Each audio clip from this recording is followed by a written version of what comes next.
Decisions, decisions, and more decisions. Our lives are guided by the decisions what we take or what we don't take. Decisions such as relating to our education, professional, and the most important, any guesses? Exchanging our wedding vows. Just like the typical Indian movie which has got a good guy and a bad guy, our lives also have sometimes good decisions and sometimes not so good decisions. Good evening, Toastmasters, fellow Toastmasters, and my dear guest.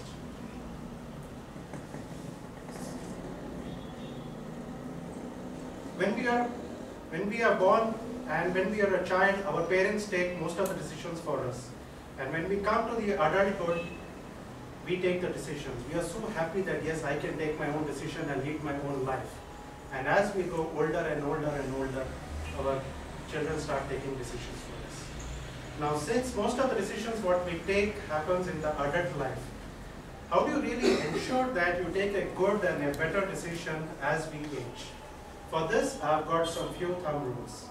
Rule number one, as Dr. Mr. Ram Gopal mentioned during his panel discussion, would be to concentrate on the necessity, not on the want.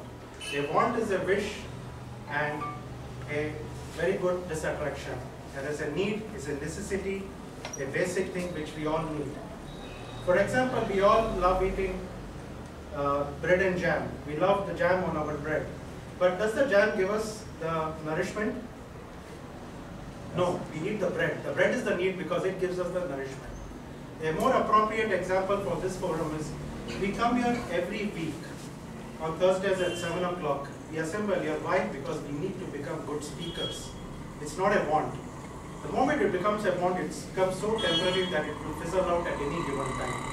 So dear Toastmasters, always ask yourself, am I meeting the real need?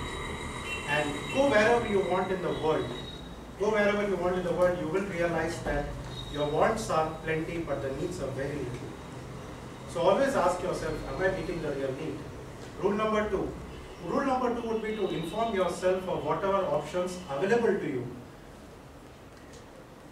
Inform yourself by asking questions and by your realistic observations. A more appropriate example, again, we all come here. Now, we all want to be a good speakers, but we could have had other options. We could have our options to come to Toastmasters, attend some personality development course, or even ask our corporates to sponsor some course for us. Now, what you need to do is gather all the options which are there in front of you by your own realistic observations. Do not go by someone else's view of things. You always have to validate the things with your own eyes and ears. With this, when you have the options ready with you, you are now more confident to take a decision on the subject.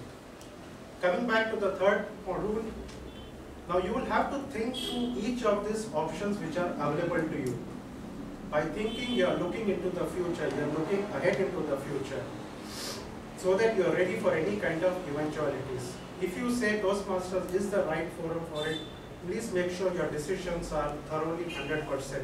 Now also imagine that what would happen if you take a decision, a very tentative decision. You would probably not get the results. A lot of business houses are crashing nowadays just because the decisions what they have taken, they do not have people who could really think through the decisions.